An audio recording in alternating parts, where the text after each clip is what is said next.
palavra concordata. Primeiramente, é válido assegurar que há permissão legal para pleitear perante o administrador judicial a habilitação, a exclusão ou a modificação de créditos derivados da relação de trabalho, ressalvando-se que tais atos devem estar amparados em ações processadas perante a Justiça do Trabalho até a apuração total do respectivo crédito proferido em sentença. Segundo, na hipótese de recuperação judicial, será suspenso o processo pelo prazo improrrogável de 180 dias contados do deferimento do processo da referida recuperação.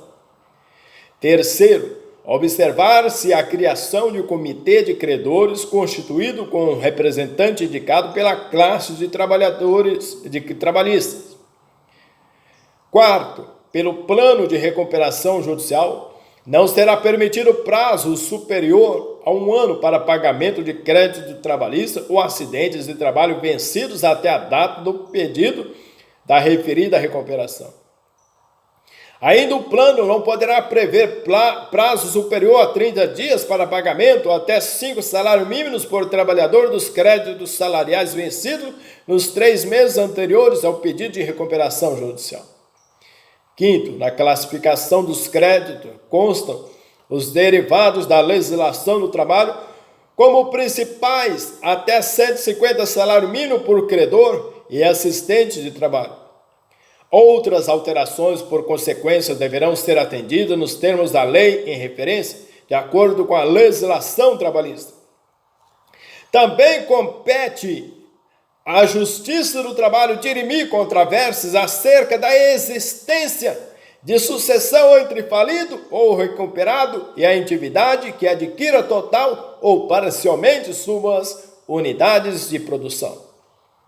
A súmula 86 do Tribunal Superior do Trabalho deverá ser alterada pelo Tribunal Superior do Trabalho para figurar-se como o seguinte texto: deserção, massa falida, empresa em liquidação extrajudicial. Incluídos o item 2 em decorrência da Lei 13.467 de 2017. Não ocorre deserção de recursos de massa falida por falia de pagamento, de custo ou depósito de valor de condenação. Esse privilégio, todavia, não se aplica à empresa em liquidação extrajudicial. Nos recursos interpostos de decisões publicadas a partir de 11 de novembro de 2017, início da vigência dessa Lei 13.467 de 2017, as empresas em recuperação judicial, os beneficiários da justiça gratuita e as entidades filantrópicas ficam isentas do recolhimento do depósito recursal. Lembra desse detalhe. Fica isenta do recolhimento do depósito recursal. O artigo 450. Ao empregado chamado a ocupar em comissão interinamente ou em substituição eventual ou temporária cargo diverso do que exercer na empresa, serão garantidos a contagem do tempo naquele serviço, bem como a volta ao cargo anterior. Não só estará garantido a contagem de tempo de serviço, como também o retorno ao cargo que ocupava anteriormente. Tal situação, por vez, vai convalidar-se nas hipóteses em que o empregado é eleito a cargo de direção em Assembleia Geral Ordinária, posteriormente destituído da diretoria por outra Assembleia, volta ao cargo de origem. Nesse caso, terá seu contrato de trabalho suspenso e passará então a perceber pro labore, enquanto estiver na função de diretor, então mandatário. A súmula 269 do Tribunal Superior do Trabalho assevera que, se continuar existindo subordinação, será descaracterizado a condição de diretor, mandatário e assumidas a condição de empregado, constando-se o tempo de afastamento como interrupção e não como suspensão. Consequentemente, vai estar protegido pelos títulos contratuais que perceba e pela a contagem de tempo de serviço que havia na situação inicial.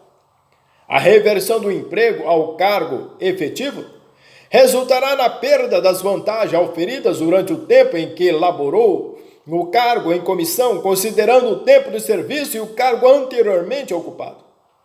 No que concerne ao empregado, substituto de cargo em caráter provisório durante o período em que estiver substituindo o titular, receberá salário igual ao que havia sido pago ao substituído titular. Quando, porém, se fizer necessária a ocupação definitiva do cargo, não fará jus ao salário contratual do referido titular. Súmula 159 do Tribunal Superior do Trabalho. O contrato de trabalho por prazo determinado, que tácita ou expressamente for prorrogado mais de uma vez, passará a vigorar sem determinações de prazo. Um contrato por prazo determinado, que for prorrogado 2 vezes, será considerado após a segunda prorrogação como contrato por prazo indeterminado. Por exemplo, se num contrato de experiência de 90 dias for fixado com direito a uma prorrogação 2 prazos de 40 dias cada um, ambos os períodos serão contabilizados como contrato por prazo determinado. Mas se o prazo de contrato for dividido em 3 períodos de 30 dias, num total de 90 dias, renovando por 2 vezes, os últimos 30 dias certamente serão caracterizados como contrato por prazo indeterminado, mesmo que esteja dentro do prazo de 90 dias. Veja aí a diferença. Então, um contrato por prazo determinado poderá ser convertido em contrato por prazo indeterminado, caso se verifique mais de uma renovação no seu prazo total de sua existência. A exceção por conta do contrato de trabalho intermitente previsto no artigo 452-A da CLT.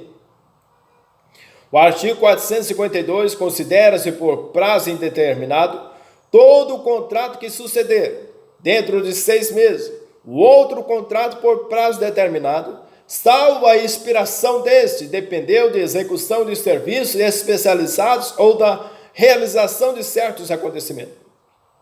Se a sua renovação for dentro de seu prazo limite, apenas por uma vez poderá ser prorrogado.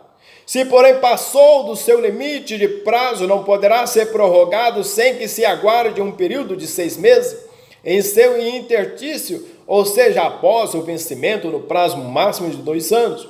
Outro contrato a prazo determinado só poderá, então, ser convalidado se houver um intervalo de 6 meses entre eles. A única exceção estará caracterizada na hipótese de serviços considerados especializados. Por exemplo, projetos de arquitetura ou um serviço médico, como também nos casos previstos e suscetíveis da realização de certo evento, como uma feira, convenção bienal ou algo que venha a ocorrer com o conhecimento das partes. As regras têm exceção pela previsão expressa nos contratos de trabalho intermitentes, previsto no artigo 452-A da CLT. O artigo 452-A, o contrato de trabalho intermitente deve ser celebrado por escrito e deve conter especificamente o valor da hora de trabalho, que não pode ser inferior ao valor horário do salário mínimo ou aquele devido aos demais empregados do estabelecimento que exerça a mesma função em contrato intermitente ou não. Entretanto, temos alguns parágrafos e alguns incisos adiante, o qual, nobres senhores, a Lei 13.467 de 2017 cria a possibilidade de contratação de mão de obra por meio de contrato de trabalho intermitente, que deve ser celebrado por escrito, expresso o valor da hora do trabalho. Esta hora não pode ser inferior ao valor do salário mínimo, o piso da categoria ou aquele praticado para os demais empregados do estabelecimento em que o empregador intermitente exerça função idêntica com a mesma perfeição técnica, seja em contrato intermitente ou contínuo. Esse será celebrado por escrito e registrado na CTPS e conterá a identificação, assinatura e do domicílio ou sede das partes, como também valores da hora ou dia de trabalho que não poderão ser inferiores ao salário mínimo e sua respectiva proporcionalidade. Fica assegurada a remuneração do trabalho noturno superior à do diurno, observando que esse contrato deverá ter consignado o local e o prazo para o pagamento da remuneração. Fica ao encargo do empregador a obrigação de comunicar ao trabalhador sazonal ou a jornada de trabalho que será praticada com 3 dias corridos de antecedência. Após receber a convocação para trabalhar nesse regime, o trabalhador intermitente terá o prazo de 1 dia útil para responder se interessa ou não atender à convocação, presumindo-se a recusa pela não resposta referida à convocação. A simples recusa não descaracteriza a subordinação para fins de contrato de trabalho intermitente. Se aceita a oferta para o comparecimento ao trabalho, quaisquer das partes que descumprir sem justificativa ao trabalho intermitente, estará sujeito ao pagamento a outra parte em 30 dias, sem prejuízo de multa de 50% da remuneração ajustada e permitida a compensação em igual prazo. Durante o período de inatividade, o empregado poderá prestar serviço de qualquer natureza a outros tomadores de serviços que exerçam ou não a mesma atividade econômica em qualquer outra modalidade contratual. E esse período de inatividade não será considerado tempo à disposição do empregador, e caso haja remuneração por tempo à disposição no período de inatividade, não seja considerado como contrato intermitente. Cada período de trabalho intermitente será remunerado de imediato com a remuneração devida, férias proporcionais com 1/3 décimo salário proporcional e demais adicionais afins como horas extraordinárias, insalubridade, periculosidade e outros consectários em reflexo, a contribuição previdenciária e o depósito do fundo de garantia do tempo de serviço terão com base os valores pagos nos períodos mensal e o empregado terá acesso aos comprovantes dessas obrigações. Por cada 12 meses de trabalho em regime intermitente, o empregado adquire direito a usufruir férias, e nesse período não poderá ser convocado para prestar serviço pelo mesmo empregador. Na rescisão, o aviso prévio será calculado com base na média dos valores recebidos pelo empregado no curso do contrato de trabalho intermitente e serão considerados apenas meses durante os quais o empregado tenha recebido parcelas remuneratórias no intervalo dos últimos 12 meses ou período de vigência do contrato de trabalho intermitente, se for inferior.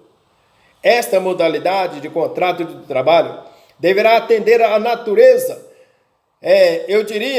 dessa sazonal para a qual o empregado estará sendo admitido e seguirá, então, esta essência dentro dos parâmetros estabelecidos pelo presente artigo, em acordo com as normas que regem a respectiva categoria vinculada à atividade preponderante ou diferenciada para a qual o empregado estará sendo contratado.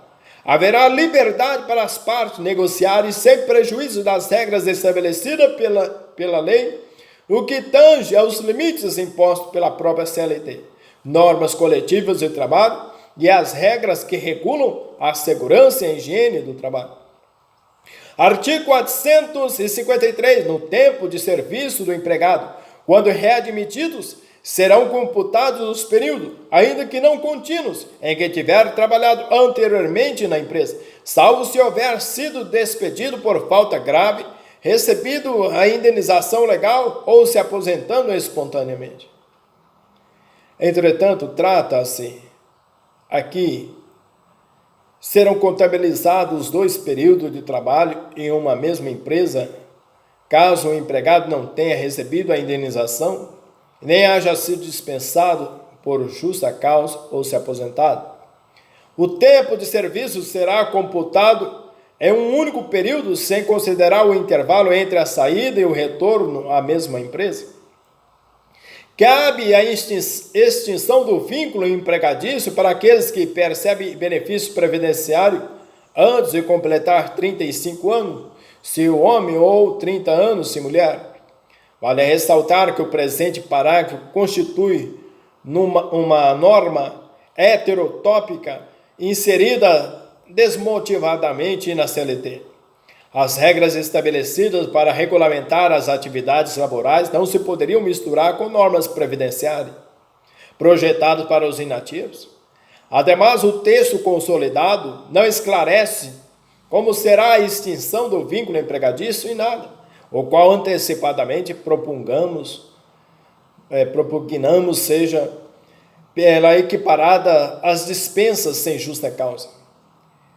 Tempestivamente, assegura-se aos aposentados por tempo de serviço que continuem trabalhando na mesma empresa, sem a solução de continuidade, mantendo-se os direitos de natureza trabalhista. No entanto, se o empregador o dispensar sob a aposentadoria junto à Previdência Social, será obrigado a pagar as indenizações cabíveis, as dispensas sem justa causa, inclusive a multa de 40%. Para colaborar com a tese, não pode mais prevalecer o entendimento esposado aí na OJ 177 cancelado, porque a aposentadoria espontânea não atinge automaticamente o contrato de trabalho, como reconhece o Superior do Trabalho pela ADIM número 1721/3. 455. Nos casos de subempreitado, nos contratos de subempreitada, responderá o subempreiteiro pelas obrigações derivadas do contrato de trabalho que celebrar, cabendo todavia aos empregados o direito de reclamação contra o empreiteiro principal e pelo inadimplemento daquelas obrigações por parte do primeiro. O artigo 455 da CLT remonta uma parte da história do direito do trabalho. Em 1891, o Papa Leão VIII criou a encíclica, asseverando que a dignidade de um homem se expressa por meio do trabalho. Então não poderia ser usado como mercadoria e muito menos vendida a sua mão de obra por terceiro. Na época da Segunda Guerra Mundial, o ditador italiano Benito Mussolini escreveu a famosa Carta del Lavoro, repetindo o pensamento aí de diversas expressões, sua posição sobre o mesmo assunto. Por exemplo, em priscas eras na Roma Antiga, havia obras que ergueram grandes patrimônios da humanidade e um deles, o Coliseu Romano, foi construído pelo Locatio Operarum, ou seja, por meio de empreitadas com locação de mão de obra, infringindo os desígnios da Igreja e do regime ditatorial. A CLT de 1943 copiou aí de Leão VIII a Carta de Mussolini e inviabilizou o contrato realizado por subempreitado. Ou seja, ou melhor, dificultou a contratação de mão de obra por interposta pessoa, ensejando aos empregados contratar meios de ajuizar ações contra o tomador de serviços, considerado então o empreiteiro principal. A palavra terceirização é um neologismo que surgiu recentemente no nosso dicionário e já havia sido reconhecida há anos por outros nomes. Por certo, a terceirização não significa subempreitado. Trata de conceito muito mais amplos que se coaduna muito mais com as operações logísticas das corporações. No âmbito trabalhista, a terceirização nada mais é do que contratação de mão de obra por via de interposta pessoa. Existe uma tomadora de serviço e uma locadora de pessoal que se unem para desenvolver uma empreitada qualquer. Atualmente trata-se de uma evolução da economia que permite ao empreendedor projetar-se em suas atividades fim, tornando-se competitivo e produtivo, pois entrega suas atividades meio a uma terceira pessoa que se encarregará de cuidar dos pontos que não estão dentro dos objetivos finais do seu negócio. Por exemplo, uma empresa que fabrica televisores não pode preocupar-se com o cardápio que será servido aos empregados no refeitório, bem como perder tempo com o sabão que será usado na limpeza dos ambientes de trabalho, visto que tão somente objetiva montar um excelente aparelho de TV e tornar-se competitivo no mercado. Assim, delega a terceiro a missão de cuidar dessas atividades consideradas meio. Esse processo é denominado de terceirização pelos profissionais que atuam na área trabalhista. A terceirização não era proibida, pois não seria esta a correta definição para se constatar irregularidades diante de suas limitações. Na verdade, é um fenômeno que se tem alastrado ultimamente, e assim vinha sendo perseguida de perto pelos tribunais trabalhistas, que a interpretavam no sentido de precarização do trabalho. O artigo 455 permite que a mão de obra contratada pelo subempreiteiro, locador de serviço ou agente terceirizador entre com ação trabalhista contra o empreiteiro principal e o tomador de serviço ou agente terceirizado, caso o primeiro não assuma seus compromissos trabalhistas. Entretanto, permite ao empreiteiro principal cobrar esses prejuízos ao subempreiteiro na justiça comum em ação denominada regressiva, com o intuito de denunciar o contrato de prestação de serviços realizado entre ambos, ressalvando que tudo é feito na forma da lei civil. O Tribunal Superior do Trabalho já havia se manifestado sobre a matéria da súmula 331, considerando que não gera vínculo de emprego o trabalhador temporário de acordo com a Lei 6.019 de 74 e a vigilância patrimonial de acordo com a 7.102 de 83, por serem reconhecidos por lei, e também o trabalho realizado em atividades meio do tomador, enfim, tudo que não esteja relacionado com seus objetivos empresariais. Resumindo, entendia-se que a terceirização impunha risco aos contratantes do serviço, simplesmente levando-se o pagamento de indenização pela mão de obra contratada por intermédio de terceiro, e assim caracterizando a responsabilidade subsidiária. A terceirização só será admitida na prestação de serviços especializados de caráter transitório, desvinculados das necessidades permanentes da empresa tomadora. Em caso de entes públicos, restam preservados os direitos trabalhistas com a responsabilidade do órgão tomador, quanto às devidas indenizações. Súmula 363 do TST. Observe-se que a OJ número 383 do Tribunal Superior do Trabalho assegura que a contratação irregular de trabalhador mediante empresa interposta não geraria vínculo de emprego com entes da administração pública, não afastando, contudo, pelo princípio da isonomia, os direitos dos empregados terceirizados as mesmas verbas trabalhistas legais e normativas, asseguradas àqueles contratados pelo tomador de serviço, desde que presente igualdade de funções. A aplicação, então, da analógica do artigo 12, a linha A da Lei 6.019 de 74, ocorre que o advento da referida Lei 3.429 de 2017, que alterou essa Lei 6.019 de 74, o trabalho temporário passou a permitir que a terceirização fosse autorizadas no âmbito das atividades fim do tomador de serviço, em conformidade com os artigos 4º, a linha A e B, e 5º, a linha A e B, e artigo 19, a linha A e C. Entretanto, nobres senhores, é importante a mini pílulas do direito do trabalho acerca dos direitos, deveres, obrigações, responsabilidade dos empregados e empregadores no Brasil. Deixe o seu like, o seu joinha, o seu comentário, compartilha, comenta, incentiva, busque os seus direitos e esclarecimentos. Estou aberto à sua colocação e à sua complementariedade. Um beijo no coração e vamos escorrer artigo por artigo na CLT. O próximo será o artigo 456. Um beijo no coração, até mais.